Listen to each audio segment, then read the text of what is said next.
Now that we have our round atlas and we're able to change the rotation, it would be neat to add a button that we can press it and be able to rotate our Earth. So in this section, we're going to create some code that will handle animation and allow us to rotate our Earth. To create an animation, there's many ways we can go about it. What we can do is we can tell our browser that we want to perform an animation, and then we want to get an event every time before a redraw. And actually, the browser has a method built in for that. It's called window request animation frame. So we can tap into that and get an event every time before a redraw of the DOM. What I've done for you is I created a hook, called it animation frame, and I put it inside of the hook folder, and I'm using a reference, and I'm giving you the event. So every time before the DOM get rendered, if we're using this hook, we're going to get the timestamp, and we can take that and use that in order to animate and rotate our world map.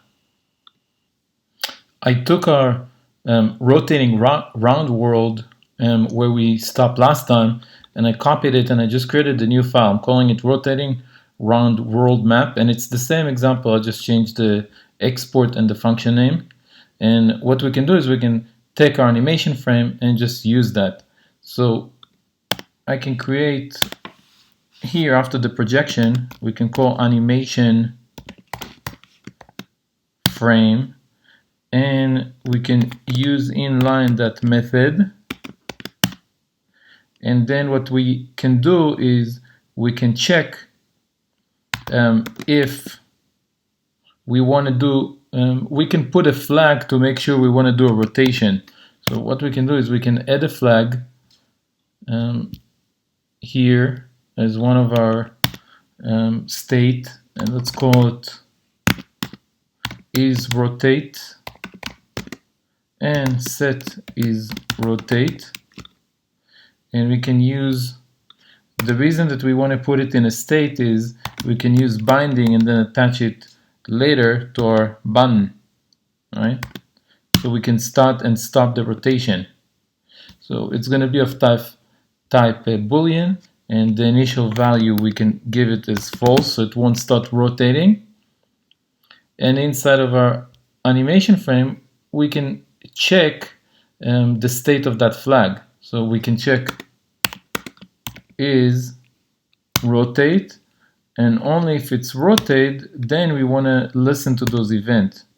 So we can put a variable, and let's call it new rotation. This will hold the new rotation state, so it will equal rotation to whatever rotation it's now. And then we can check, what we need to do is we need to check if there was a rotation of 360. If there was a rotation of 360, we want to start over again. If there wasn't any rotation of 360, we can just add a new rotation. 360, you know, it's the degrees of a circle. So I can check if the rotation greater or equal to 360, because otherwise it's going to keep adding the value, so we need to every time start over again. So we can set the new rotation to the rotation minus 360, or just set it to 0, right? It's the same thing, because it would be 360. And if it's not greater or equal 360, then we can set the rotation to the new rotation, which equal the rotation before, plus we can add an offset. So every time we can add an offset, let's say 0.5, or if we want it slow, we'll put 0.1, 0.2, 0.5. We'll make it a little bit faster. So if we want it to move really slow, we'll put it 0.2. And let's see.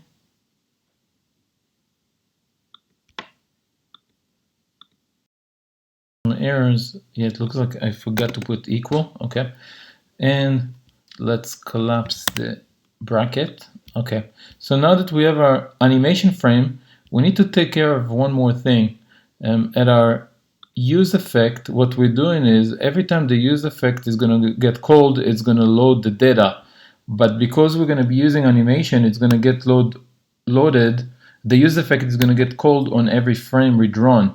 So what we need to do is we need to put a statement, wrap this around a statement to make sure that the use effect only get called once. And what we can do is we can use the geographies, because the geographies in the beginning is set to initial value of 0 array. So what we can do is we can check the geography's length, and if the array length is equal to 0, only then we want to load the data. Otherwise, it's going to keep reloading the data all the time, and that's going to, we really don't want to do that. Now, the last step, what we need to do is we need to add a button that will allow us to start and stop the animation. So inside of our rendering portion, we can add a button, and I'll use Material UI for that. Hold on, it's got frozen. Okay, and let's collapse that, and I can give my what we can do is, instead of giving a name, we're going to give our button an icon, just like you've seen at the end of the example. So what we can do is we need to set the size of the button. You see, you get the option large, medium, or small. We're going to use a medium size button. We can set the color, and for the color we can use the primary color in Material UI. And for the start icon, we can set it to an icon that will load, and then on click event we can update the state. Let's take a look.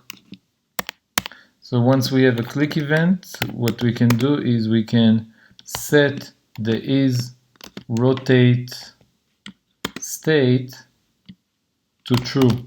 So we're starting with 0, and once it gets clicked, we'll set it to true.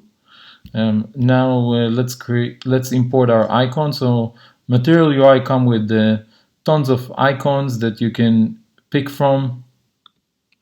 Take a look if you go to materialui.com/component/material icon. So if we want, for example, a play circle, you can search for it. So there's a play circle that it's filled. So I'll use that, and then we can use that to import inside of our code. And then we can go back to our button and assign the icon to the start icon. And that's gonna put for us that icon. And we need to wrap it in a tag, and also make sure we're closing our buttons. Let's see if we get any errors. Looks like I'm getting one error. Let's take a look. It's complaining about my import order, and I can let the IDE fix that. So it wants the animation frame after the hooks needs to be last. Okay, now if we test this, there you go. We got our animation working, and we're ready for the next step of adding coordinates.